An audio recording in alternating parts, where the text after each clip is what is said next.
Tudo bom, pessoal? Eu sou Rogério de Vidal Cunha, juiz de Direito, professor da Escola da Magistratura do Estado do Paraná e de cursos preparatórios para magistratura e para carreiras jurídicas. Hoje nós vamos ter uma aula sobre garantias e privilégios do crédito tributário. Tema importante que cada vez mais vem sendo cobrado, é um dos 20 tópicos mais cobrados no âmbito do direito tributário, especialmente nos concursos do CESP, tem caído cada vez mais, e são questões práticas e interessantes. Quando eu falo em garantia do crédito tributário, eu estou falando em meios jurídicos que asseguram o cumprimento da obrigação por parte do sujeito passivo. Quando eu falo em privilégios do crédito tributário, eu estou falando em prioridade de pagamento. Eu estou falando que quando houver um concurso entre o fisco e outros credores, o fisco terá prioridade no recebimento de seus créditos. As garantias do crédito tributário estão fixadas no artigo 183 a 185-A do Código Tributário Nacional, mas num rol meramente exemplificativo. Nada impede que a legislação estabeleça novas e amplie as garantias já previstas no Código Tributário. É o que ocorre, por exemplo, com o artigo 3º, inciso 1 e 4, da Lei 8.009 de 90, que é a Lei da Impenhorabilidade do Bem de Família, que estabelece que o bem de família, o único imóvel da entidade familiar, é impenhorável. Mas a própria lei estabelece, a própria lei dita que essa impenhorabilidade não pode ser oposta em relação aos tributos devidos pela propriedade do imóvel. Então, o bem de família é impenhorável, mas pode ser penhorado para o pagamento do IPTU. No âmbito do Código Tributário, a primeira garantia é a prevista no artigo 184 do CTN, que garante que o devedor responde com a totalidade de seus bens presentes e futuros, ressalvadas as hipóteses de impenhorabilidade. As hipóteses de impenhorabilidade não estão no Código Tributário, estão lá no artigo 789 do CTN, do Código de Processo Civil, desculpem. Mas uma das garantias do crédito tributário é que somente as hipóteses de impenhorabilidade legal, as previstas em lei, podem ser opostas à fazenda pública. A impenhorabilidade decorrente de cláusula voluntária, prevista lá no Código Civil, que garante que a entidade familiar pode vincular e afastar determinados bens da alienação, inclusive da impenhorabilidade, são a cláusula de impenhorabilidade, incomunicabilidade e inalienabilidade. Por se tratar de um ato voluntário do devedor, este ato não pode ser oposto contra a fazenda pública. Além disso, os direitos reais de garantia não podem ser opostos à fazenda pública na execução dos seus créditos. Isso significa que mesmo que gravado com hipoteca, penhor ou anticrese, aquele bem pode ser levado à penhora pela fazenda pública. A segunda garantia do crédito tributário, e talvez uma das mais drásticas, é a do artigo 185 do Código Tributário, que estabelece uma presunção iure et iure, uma presunção absoluta de fraude à execução na hipótese de alienação de bens ou oneração de bens após a sua inscrição em dívida ativa. Então olha só, lá no regime do processo civil, eu tenho a súmula 375 do STJ, que estabelece que o marco temporal para a ocorrência de fraude e execução é a citação do devedor. Então, o devedor que após a sua citação, estando o bem registrado, estando a penhora registrada, ou a execução averbada na forma do artigo 828 do CPC, ou provada pelo credor a má-fé do adquirente, nesse caso eu vou ter a fraude e execução. Mas sempre o meu marco temporal será lá no processo civil a citação do devedor. No âmbito do direito tributário, lá na execução fiscal, o marco temporal é pré-processual. Ele é a inscrição da dívida, a inscrição do crédito tributário em dívida ativa. O ato administrativo de inscrição. E por quê? Porque a inscrição da dívida ativa, é um ato administrativo e pelo artigo 204 do CTN goza de presunção relativa de legitimidade e de certeza. Portanto, a partir da inscrição, eu vou estar diante da presunção absoluta de fraude à execução. A terceira garantia do crédito tributário, que também é uma garantia muito interessante, é o artigo 185-A do CTN, que também, como o artigo 185, foi estabelecida pela Lei Complementar 118 de junho de 2005. E, portanto, tanto a presunção de fraude quanto a possibilidade de indisponibilidade somente se aplica aos créditos tributários constituídos após a vigência da lei. E o que diz o 185-A do Código Tributário? Ele estabelece uma modalidade cautelar de garantia do crédito tributário. Por meio da indisponibilidade, o juiz decreta a indisponibilidade de todos os bens do devedor, impedindo a sua negociação. E a partir da indisponibilidade, qualquer negociação pode ser considerada ineficaz. Vejam, é uma medida bem severa, né, gente? A Fazenda Pública pode tornar indisponível todos os meus bens para o pagamento do crédito tributário. E por ser uma medida altamente invasiva no direito fundamental do sujeito passivo, ela está sujeita a requisitos, não é automática, não é uma decorrência natural da execução fiscal. E esses requisitos são 4. O primeiro é que se esteja diante de uma dívida de natureza tributária. Não vai se aplicar aos créditos de natureza não tributária, como multas de trânsito, multas do IBAMA, multas do PROCON. Segundo, tem de ter ocorrido a citação válida do devedor. O devedor ele é citado para pagar a dívida. Se ele não paga, eu já posso começar a caminhar para a indisponibilidade. O terceiro requisito, então, primeiro, dívida tributária. Segundo, citação válida. Terceiro requisito, que o devedor citado não pague, nem indique bens à penhora. É aquele devedor que eu costumo chamar nem paga, nem indica bens à penhora. 3 requisitos. O quarto requisito é a impossibilidade de localização de bens do devedor. Somente vai se admitir a aplicação da medida do artigo 185-A como medida subsidiária, quando todos os meios de localização de bens do devedor foram infrutíferos. E é por isso que eu tenho uma súmula muito importante em relação à matéria, que é a súmula 560 do STJ. Ela vai dizer o quê? Que a decretação da indisponibilidade de bens, na forma do artigo 185-A, ela pressupõe o esgotamento das diligências de localização de bens. Mas a súmula já diz o que é esse esgotamento. É a busca infrutífera de bens junto a ativos financeiros, que é o que a gente chama de base-injude, a infrutífera busca de veículos em nome do devedor, no sistema do Detran ou do Denatran, que é o Renajude, e marquem isso, quem está estudando e quem está acompanhando pelos slides, marque isso, a expedição de ofícios no domicílio do devedor. Então a Fazenda Pública não é obrigada a buscar bens fora do domicílio do devedor. Presente esses 4 requisitos, o juiz motivará sua decisão na ausência, na presença desses requisitos, e determinará a indisponibilidade de bens, que será realizada por meio do sistema Bacen-Jude, do sistema Renajude, que é de veículos, e por meio do Cadastro Nacional de Indisponibilidade de Bens do CNJ, o CENIB, que vai tornar indisponíveis todos os bens do devedor em todo o território nacional.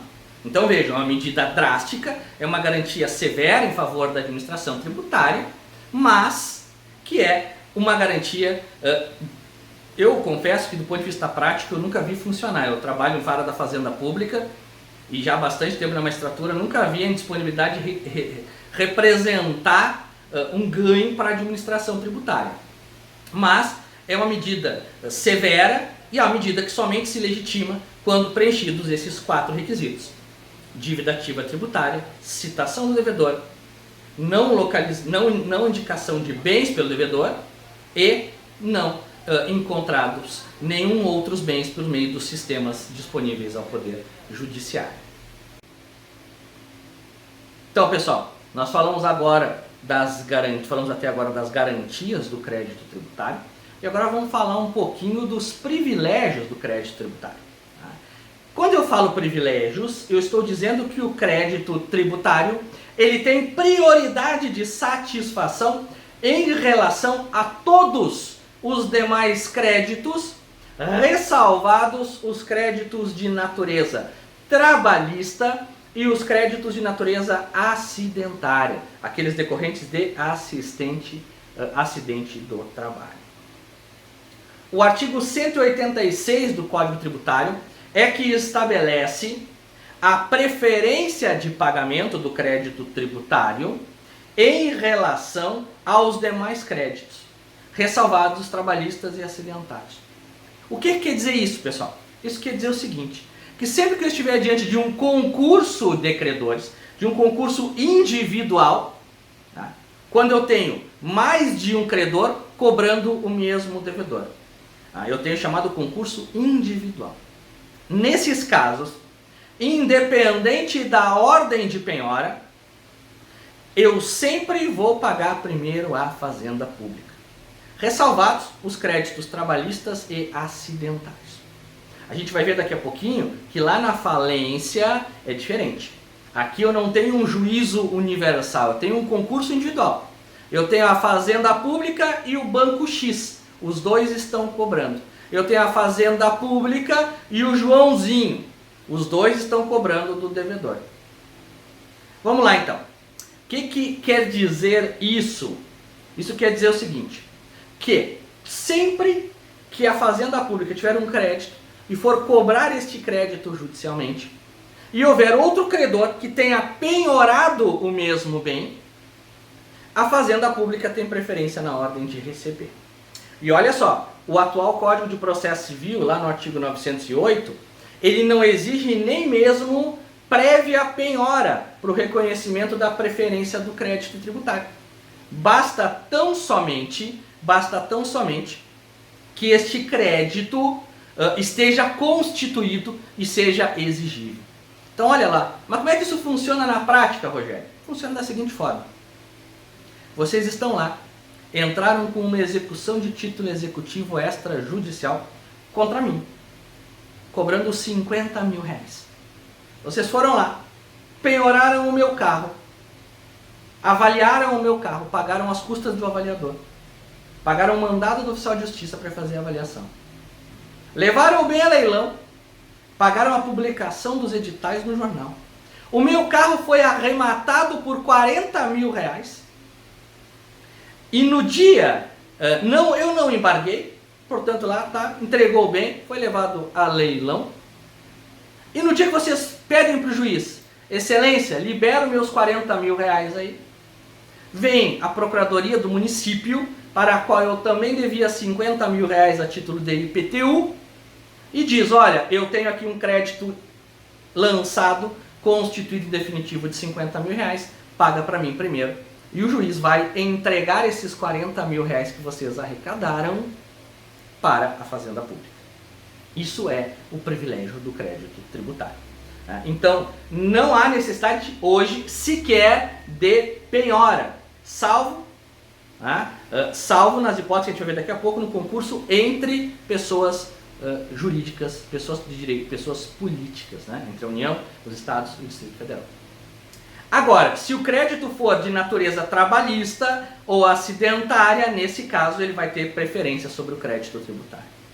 Ah, mas se eu estou executando uma hipoteca, não importa, não importa. No concurso individual de credores, a Fazenda Pública não tem preferência em relação ao crédito, ela tem preferência em relação ao crédito hipotecário. Beleza? Vamos lá então. No concurso universal de credores, que está lá no artigo 187 do Código Tributário Nacional, a Fazenda Pública, ainda lá, no concurso universal, falência, insolvência, recuperação judicial, ainda assim, a Fazenda Pública tem um grande privilégio, que é o privilégio que ela não precisa habilitar o seu crédito. O que é habilitação? Vocês já estudaram isso lá em Direito Empresarial, mas se não estudar, a gente vai rapidinho aqui e dar uma noção básica de concurso universal de credores.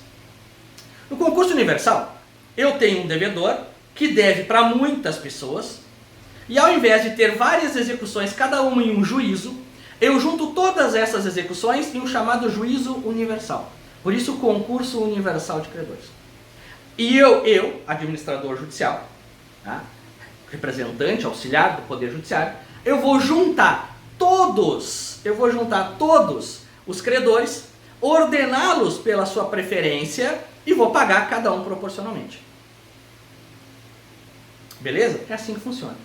Mas para isso, para que eu possa ordenar, eu tenho que habilitar esse sujeito. Então ele tem que vir e comprovar a legitimidade do seu crédito. Isso é o que a gente chama de processo de habilitação. Habilitação nada mais é do que eu sou credor lá da massa falida tal, eu levo meu crédito ao juízo universal e provo que eu sou credor. O artigo 187, ele vai dizer que a Fazenda Pública não precisa habilitar os seus créditos. Isso quer dizer que ela não precisa comprovar a origem e legitimidade. Por quê? Por conta do artigo 204 do CTN, que estabelece uma presunção de legitimidade da certidão da dívida ativa. Então, o crédito tributário nasce por um procedimento chamado lançamento, e esse procedimento administrativo goza de presunção. Logo, eu não preciso habilitar. E nem submeto o crédito tributário ao juízo universal. Tá dando para entender? Vamos lá mais devagarzinho. O que eu estou dizendo é que lá na falência, basta que a Fazenda Pública dê ciência ao administrador judicial que ela está cobrando aquele processo numa execução fiscal. O processo da Fazenda Pública não vai para o juízo universal. Não vai para aquela execução grande, vai ficar tramitando separado. Tá, Rogério, mas então como é que eu vou fazer a ordem? Não tem problema. Tá? Não tem problema. Porque eu vou levar os bens a leilão, na execução fiscal normal, ela vai tramitar separado, e vou entregar o valor da arrematação para o administrador judicial pagar segundo a ordem de preferência. Vejam, é uma vantagem da Fazenda Pública. Todos os demais credores comuns têm que ter a sua execução tramitando no juízo universal. A Fazenda Pública não precisa. A Fazenda Pública pode executar normalmente os seus créditos tributários. Tem uma súmulazinha antiga do Tribunal Federal de Recursos, que o STJ ainda aplica, que é a súmula 40. Que essa súmula vai dizer o quê? Que a ajuizada execução fiscal anteriormente à falência, com penhora realizada antes desta, não ficam os bens penhorados sujeitos à arrecadação no juízo falimentar. Proposta a execução fiscal após a falência, a penhora far-se-á no rosto dos autos do processo de quebra, citando-se o síndico. Essa súmula o STJ aplica até hoje. E o que ela quer dizer? Ela quer dizer o seguinte, que a preferência do crédito tributário leva que as execuções fiscais que ele já ajuizou antes da falência vão seguir como se a falência não existisse. Se já tem penhora, esses bens já têm a preferência da Fazenda Pública, não vão para o juízo universal. E em relação às penhoras, às execuções fiscais posteriores à Fazenda, elas vão tramitar normalmente. A Fazenda Pública vai penhorar, vai levar a leilão, só que o produto da arrecadação vai ser entregue ao juízo universal para ser dividido, para ser pago conforme o plano, a ordem legal de preferência. Bom, e qual é a preferência que a Fazenda Pública tem no juízo falimentar, pessoal? Isso está lá no artigo 186, parágrafo único do CTN, que vai estabelecer essa norma, vai estabelecer, com base na lei de falências, obviamente, né, qual é a ordem. Então, olha só, no concurso individual, quando não tem falência, não tem insolvência, a Fazenda só perde para o crédito trabalhista e acidentário. Lá na falência, o primeiro são os créditos extraconcursais. São aqueles créditos devidos pela massa após a falência. Por exemplo, a conta de luz, a conta de água, o salário dos funcionários que continuaram trabalhando. Esses são pagos em primeiro lugar. Depois, o crédito decorrente de acidente do trabalho, sem limite de valor, o crédito decorrente de legislação trabalhista, limitado até 150 salários mínimos, em terceiro. Em quarto, os créditos com garantia real, hipoteca, penhor e anticrese. E em quinto, o crédito tributário. Eu sempre costumo dizer que essa ordem da lei de falência é um pouco estranha, né? Porque tem lógica, né? Pagar primeiro o banco e depois o Estado. Porque todo dia a gente vê banco construindo creche, construindo estrada, construindo posto de saúde, comprando viatura para a polícia militar, né? Por isso a gente paga primeiro o banco e depois nós pagamos o Estado. Então, mas é a lógica da lei. Tomem cuidado com uma coisa. Essa ordem somente é válida para o concurso universal, falência e insolvência. Para o concurso individual, quando tem mais de um credor, mas não tem juízo universal, o crédito tributário somente vai perder para o crédito trabalhista e acidentário. Além disso, o crédito tributário tem preferência no pagamento, nos procedimentos de inventário e arrolamento. Então, antes de pagar os herdeiros, o administrador, o inventariante, ele tem de pagar os créditos tributários sob pena de responsabilidade pessoal do inventariante. Olha só, beleza? Vamos lá. Então, pessoal, vamos falar um pouquinho de concurso de preferências. Esse concurso de preferências, ele vai somente se verificar entre as pessoas jurídicas de direito público, em uma ordem determinada pelo artigo 188 do Código Tributário Nacional. Então, em havendo mais de uma pessoa política com créditos contra o mesmo devedor, exemplificando, o sujeito deve para a União, deve para o Estado e deve para um município determinado. Nesse caso, eu tenho que estabelecer um concurso, já que todos os créditos são de natureza tributária. Portanto, todos os créditos são privilegiados. Para resolver esse conflito, o Código Tributário estabelece que, em primeiro lugar, serão pagos os créditos da União.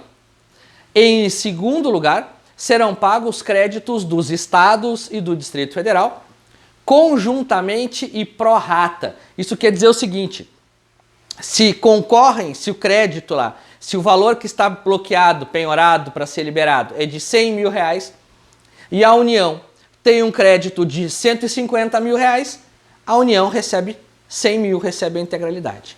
Mas se tem depositado lá 100 mil e o crédito da União é de 50 mil, a União recebe primeiro seus 50 mil e os 50 mil que restarem serão rateados entre os estados. Então, se o sujeito deve 50 mil reais para o estado do Paraná e 100 mil reais para o estado do Rio Grande do Sul, eu vou dividir entre esses estados conjuntamente e pro rata. Eu vou fazer uma proporção desses 50 mil de quanto é o crédito do Rio Grande do Sul e quanto é o crédito do Paraná, e vou pagar primeiro para o estado do Paraná e o que sobrar eu vou pagar para o estado do Rio Grande do Sul. E se houver ainda municípios, os municípios também serão conjuntamente e pro rata. Então a ordem de pagamento é União e suas autarquias, Estado, Distrito Federal conjuntamente e pro rata e municípios conjuntamente e pro rata. Aqui eu tenho duas súmulas importantes para a gente lembrar. Primeira é a súmula 563 do STF, que vai dizer: o conjunto de preferências a que se refere o parágrafo único do artigo 187 do Código Tributário é compatível com a Constituição. Então, não tem inconstitucionalidade em que se outorgue uma preferência de recebimento à União, aos estados e aos municípios. E a segunda é uma súmula lá do STJ, que é a súmula 497, que vai dizer o seguinte: os créditos das autarquias federais preferem aos créditos da Fazenda Estadual, marquem isso quem está anotando aí, desde que coexistam penhoras sobre o mesmo bem. Olha só, a regra do artigo 187, parágrafo único, ela vai fazer o seguinte: Lá no artigo 187 caput, eu não preciso de penhora para que a fazenda pública exerça a sua preferência no concurso individual. Agora, para que exista o concurso entre as fazendas públicas, eu preciso obrigatoriamente que exista a penhora. Então, se o Estado do Paraná fez a penhora sobre o bem e levou a leilão, a União somente terá preferência se ela tiver penhora sobre o mesmo bem. Se ela não tiver penhora sobre o mesmo bem, nesse caso, não vai haver a preferência da União sobre os estados ou dos estados sobre os municípios. Beleza, pessoal? Então vamos lá. Prova de quitação dos tributos. Outra garantia do crédito tributário é a faculdade que tem a administração pública de exigir que determinados negócios jurídicos e determinadas operações somente possam se concretizar, somente possam ter validade com a prova de quitação dos débitos por parte do sujeito passivo. São 4 situações em que eu vou exigir prova de quitação dos débitos tributários. Primeiro, artigo 191 do CTN, na extinção das obrigações do falido. O falido somente vai ter extintas obrigações se comprovar que quitou os débitos tributários. Segunda, na concessão de recuperação judicial. Para a concessão de recuperação judicial é necessário a prova de quitação dos tributos, artigo 191A do Código Tributário. Terceiro, a sentença de julgamento de partilha no inventário e no arrolamento, Código Tributário, artigo 192, e a celebração de contratos com o poder público no âmbito dos procedimentos de licitação, que é o artigo 193 do CTN. Recentemente surgiu uma polêmica, eu digo a partir da vigência do novo Código de Processo Civil, com a figura do artigo 659, parágrafo 2º do CPC. O que disse esse dispositivo? Vou dar uma lida para vocês aqui. Transitada e julgado a sentença de homologação de partilha ou de adjudicação, será lavrado o formal de partilha ou elaborada a carta de adjudicação.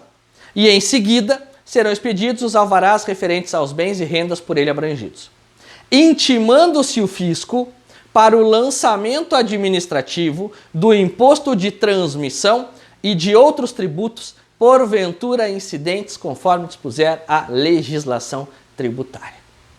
O que em primeiro momento os processualistas civis disseram? Olha, o artigo 659, parágrafo 2º, lá no arrolamento sumário, ele dispensa a prova de quitação dos tributos. Ele dispensa a apresentação de certidões. Não.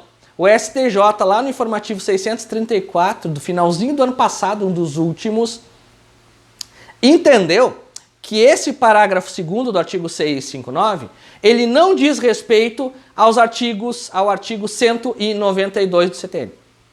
Ele quer dizer outra coisa.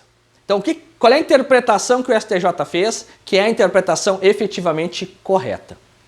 É a seguinte: no arrolamento sumário, apresentadas as certidões negativas estadual, federal e municipal do decujus, do morto, o juiz poderá julgar e homologar a partilha e expedir o formal de partilha independente do pagamento do imposto de transmissão, causa-mortes e doações. Então, olha só, não tem nada a ver as certidões com a quitação do imposto. O que o Código de Processo Civil fez foi dizer que lá no arrolamento sumário, só vale para o arrolamento sumário, o inventariante apresenta a certidão de quitação ela é obrigatória e não poderia o Código de Processo Civil afastá-la, porque ela tem previsão em lei complementar, que é o Código Tributário. Por isso que as certidões continuam sendo exigidas. Agora, o pagamento do imposto de transmissão, que é devido pelos herdeiros e não pelo decujus, não pelo morto, esse sim pode, e a lei faz isso, diz que expede independente do pagamento e a Fazenda Pública faz o lançamento. Então cuidem isso, o 659, parágrafo 2º do CPC, ele dispensa da quitação do imposto de transmissão e não da apresentação das certidões de quitação de débitos do morto, que são anteriores ao falecimento. Beleza? E para a gente encerrar aqui a nossa aula, a nossa microaula, são 40 e poucos minutos, certidões tributárias. Uma das formas de comprovar a quitação dos tributos é por meio de certidão. A Fazenda Pública, ela pode expedir 3 certidões. A certidão positiva, que é aquela em que constam a existência de débitos lançados e não pagos pelo sujeito passivo. Então a Fazenda Pública inscreveu os débitos em dívida ativa, notificou o sujeito passivo e esse não pagou nada, portanto a certidão é positiva, indica a existência de débitos. Certidão negativa, que indica a inexistência naquele momento de débitos lançados e não pagos. Então veja, a certidão negativa, ela não prova quitação, ela prova que no momento da certidão não haviam débitos lançados contra aquele sujeito passivo. E por fim, eu tenho a certidão positiva com efeitos de negativa, que é a certidão que está lá no artigo 206 do Código Tributário, em que ela é emitida quando existem créditos tributários lançados e não pagos, mas esses créditos estão ou com a exigibilidade suspensa, por força do artigo 151 do Código Tributário, ou estão em cobrança, estão sendo executados e há penhora garantindo esses créditos. Então, olha lá, imaginemos que a administração pública lançou o crédito, constituiu em definitivo, mas o sujeito passivo, ele obteve na justiça uma liminar suspendendo o crédito. Que certidão sai? Positiva, porque o crédito existe, mas com efeitos de negativo. Da mesma forma, se o sujeito obteve, por exemplo, um recurso administrativo e ainda não há trânsito em julgado administrativo. 2 questões que são extremamente interessantes para nós aqui. A primeira é sobre a possibilidade de expedição de certidão negativa com efeito de positiva com efeito de negativa no período entre a inscrição e a intimação da ação judicial de cobrança. Vou explicar para vocês. Constituído definitivo crédito tributário, começou a correr o prazo de prescrição, não tem mais recurso administrativo. Se não tem nenhuma causa de suspensão, essa certidão é positiva.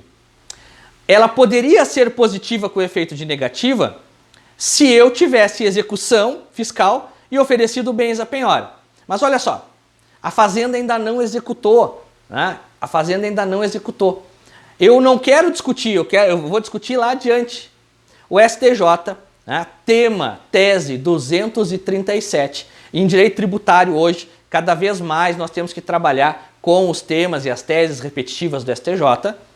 O tema 237 diz que é possível ao contribuinte, após o vencimento e antes da execução, garantir o juízo de forma antecipada para fim de obter certidão positiva com efeito de negativa. Então o que está dizendo essa tese? Que após o trânsito em julgado administrativo, mas antes da execução, eu posso entrar com uma medida, uma tutela provisória, por exemplo, cautelar antecedente, oferecendo garantias integral em dinheiro, somente o depósito integral em dinheiro suspende o crédito tributário, e com isso obter a certidão positiva, mas com efeito de negativa. E cuidem outro detalhe, outra súmula importante que é muito cobrada em concurso público, que é a súmula 446 do STJ. O que essa súmula vai dizer? Que declarado e não pago o débito tributário pelo sujeito passivo, pelo contribuinte, é legítima a recusa de expedição de certidão negativa ou positiva com efeito de negativa. Vamos explicar a súmula um pouquinho. Que o STJ tem a súmula, a gente tem que explicar as súmulas, que elas não têm uma clareza conceitual tão fácil assim. Bom lá. Eu tenho 3 modalidades de lançamento. Essas modalidades variam conforme a participação do sujeito passivo. Partindo da menor participação para a maior participação. A menor participação é o lançamento de ofício, em que a administração pública, independente de qualquer atuação do sujeito passivo, pratica todos os atos. O segundo é o lançamento por declaração, em que o sujeito passivo auxilia a administração informando os dados para a base de cálculo, como é o caso em alguns estados do ITCMD, em alguns municípios do ITBI, que eu vou lá e informo a administração qual é o valor do imóvel, e a administração, concordando ou não, faz o lançamento. E a terceira modalidade, que é a mais complexa, que é o lançamento por homologação. No lançamento por homologação, o sujeito passivo pratica todos os atos do lançamento. Ele declara a ocorrência do fato gerador, identifica o sujeito passivo, apura a base de cálculo, calcula o valor da alíquota e, se for o caso, recolhe o valor do tributo. Como ele faz todas as atividades da administração, ao apresentar essa declaração, ele já constitui em definitivo o crédito tributário. A Fazenda Pública, súmula 436, nesse caso não precisa fazer mais nada. Basta ela pegar a declaração do sujeito passivo, escrever em dívida ativa e executar. Bom, se eu apresentei a declaração, eu constituí o crédito tributário. Se eu constituí o crédito tributário e não paguei, eu sou devedor. Portanto, eu não posso alegar, pedir certidão negativa ou positiva com efeitos de negativa, porque a administração pública ainda não lançou, porque ela não precisa lançar. Eu, sujeito passivo, já pratiquei todos os atos. O que a súmula 446 faz é dizer, bom, sujeito passivo, tu praticou todos os atos, o crédito já está constituído e, portanto, tu é devedor. Logo, como devedor, não tem legitimidade para exigir certidão negativa. Beleza, pessoal? Espero que tenham gostado dessa aula. Os slides estão disponíveis aqui embaixo. Tá? Quem ainda não se inscreveu no canal, se inscreva no canal. Quem assistiu o vídeo, deixa o seu like aí. Tá? Também nos sigam nas outras redes sociais, no Instagram, que é o meu... no Instagram, em que o meu login que fala, não sei, que me sigam no Instagram, @prof_Rogério_Cunha, no Twitter, @Rogério_Cunha e no Facebook, no Facebook acho que não tem, @Prof. Rogério Cunha, né? Vai estar lá como curso didático de direito tributário, mas é lá que no Facebook que eu estou dando as dicas, dando o material. Espero que tenham gostado. Se gostaram, de novo, deixem o seu like aí. Isso ajuda na visibilidade do canal, incentiva a produção de novos vídeos. E se gostaram, deixe o seu comentário. Se tiverem alguma dúvida ou alguma consideração, deixe o comentário ali que a gente responde na medida do possível. Obrigado, valeu, até mais, pessoal.